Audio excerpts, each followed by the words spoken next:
Kaixo, edozein problema egiten hasi aurretik ikusi behar duguna da proportzionaltasuna zuzena den, alderantzizkoa, ala ez dagoen proportzionaltasunik, eta hortarako adibide batzuk ditugu, irakurriko zen dituzten, eta jarri behar dezue, ze botatako den, Z, A edo isa bat. Orduan, lehenengoan jartzen du, ea arropa zabaltzeko erabilitako pintza kopurua, eta haiekin zabaldu daiteken jantzi kopurua. Orduan, goazen pentsatzean, hortarako bi arrazoi. Adibidez, jantzia. Goazen pentsatzean, bat jartzen dugula, jantzi bat. Zenbat pintza behar ditugu? Bi, ez da? Normalean, bi. Eta zer gertatzen da? Baldin baditu, bat ezan badian, 3, zenbat pintza beharko ditugu? 6, ez da? Bakoitzak bi behar ditulako. Ez bada galtzerdi bat edo horrela. Goazen pentsatzea, jantzirenak behar dutela bi pintza, beste ez da proporzionala izango. Zer esango dugu kaso honetan? Proporzionala dela, bai. Horran, zeta bat jarriko dugu, horrela eginda, bidetan, atatzen dako zenbaki berdina. Proporzionala da, bi arrazoiak. Horran, goazen hurrengoa, ibilgailu kopurua eta plazak. Horran, goazen pentsatzea, ibilgailu bat dula. Horran, ibilgailu batean, zenbat plaza daude? Normalean, motoa baldin bada bikoa, kotxe batzuk laukoa edo bostekoa, eta autobusa baldin bada, askoz gehiago. Horran, pentsatuko dugu ibilgailu denak berdinak direla, bestela zingo dugu proportzioa egin. Goazen pentsatzea, kotxeak direla. Normalean kotxeak dira bostekoa. Horran, kotxe batek, ibilgailu batek, 5 plaza ditu.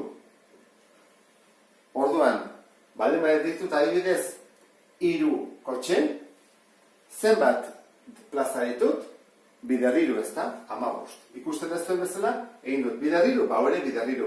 Proportzionala da, zuzena gainea. Bat handitzen denean, beste ere handitzen da. Biderriru? Biderriru. Goazen guztia, urrengoa. Urrengoan jartzen du, hemen, antzerkira doazen pertsonak. Orduan, eta zenbat horrentzen dute.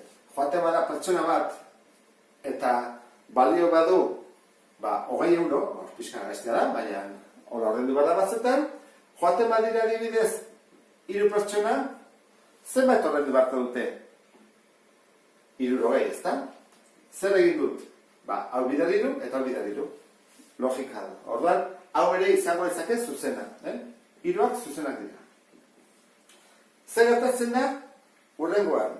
Urrengoan jartzen du, kamioi bat deskargatzen ari direla, eta langileak eazen bat denbora behar duten deskargatzen. Orduan, baldin badago pertsona bat, pertsona bat dagoela, eta lan egin behar du, eta guztira behar ditut 4 ordu. Orduan, kamioia deskargatu du 4 ordutan. Jarri ezagun beste bat, adibidez, 2. Jartzatik. 2 baldin badira, beharko dituzte 8 ordu deskargatzen kamioi hori? Ez da? 2 baldin badira, azkarrago egingo dute, lehenago egingo dute. Horregatik, batek egiten badu 4 ordutan, 2 beharko dute denbora erdia, 2. Horran, kaso honetan, 2 pertsonak 2 ordu bakarrik behar baldin badituzte, alderantzizkoa da. Zergatik? Goazen, alderantziz jartzea. Proportzio hau, jarri dezagun horrela. Aldatu dezagun bekoa. 2 honeak jarriko dugu, eta 4 ara. Orduan, 2 honeak jarriko dugu, eta 4 ara eramaten dugu, eta zer gertatzen da? Horren bai betetzen dela. 2 bider 2 4, bat bider 4, 4. Orduan, hau zer da alderantzizkoa. Zergatik? Zenbatetan langile gehiago egon, denbora behar dutelako gutxiago kamioi hori deskargatzea. Beste horretan, ura, horran dugu txorrota bat, eta depositu bat, bete beharra. Orduan, goazen pentsatzen da, atatzen dela, litro bat minutuko. Txorrota hola dago, eta litro bat minutuko. Eta behar ditula adibidez, 20 ordu. Esateratik. Orduan, atea beharrian litro bat minutuko txorrota hori izan berrian bikoitza baina bada, horrela.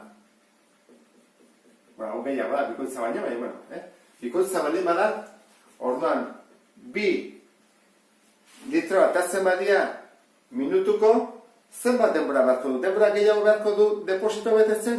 Ez justu kontrakoa da. denbora gutxiago behar du, erdia beharko du.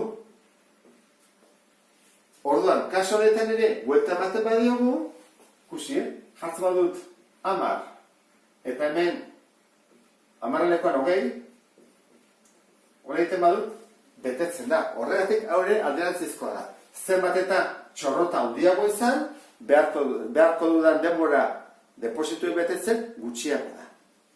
Horren ditugu zuzenak, ditugu alderantzizkoak, eta hangoazen guztago nagoa zen den, oinetako neurria eta prezioa. Horren, hangoazen pentsatzea, nik ditu dela, nire neurria dela, 28. Zapatetan edo oinetakotan. Eta balio dula 40 euro. Ondo da. Hangoazen pentsatzea bain, probatzen dut 28 eta ez zait ondo iristen, eta nire dut horrengoa, 29 esaten dut probatzeko. Prezio ere igoko da proporzionalki, hau da, animatu dut hau bidea dauzati hau? Ez da. Ez dute egiten. Askotan prezio berdina da, edo aldatzen dute beste arrazoi bategatik. Horan, hau jarriko dugu, ez dela proporzionala. Ez dira, zenbakiak handitzen dihoan daina, ez da joaten prezio egotzen ere. Urrengoa, adina eta altura. Goazen pentsatzean, adina jartzen dudala 12 urte. Eta altura, metrotan, bat 30. Edo bat 40. Bat 40 metrotan.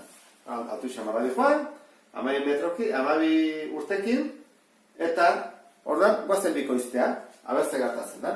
Bikoitza jartzen dut. 12 urte izan berdian, persona ditu 24 urte. Horren altura, baita ere, doblea, ez da? Hala esaten du. 2,80. Zer duzen zaiztu, 24 urtekin, 2,80 metro neurtuko ditula? Bueno, handia pelikulan ateatzen da, persona bat oso handia, eta ez dela inoz gelditzen. Izan daiteke kaso berezin bat, olako zer da, baina 2,80 ez.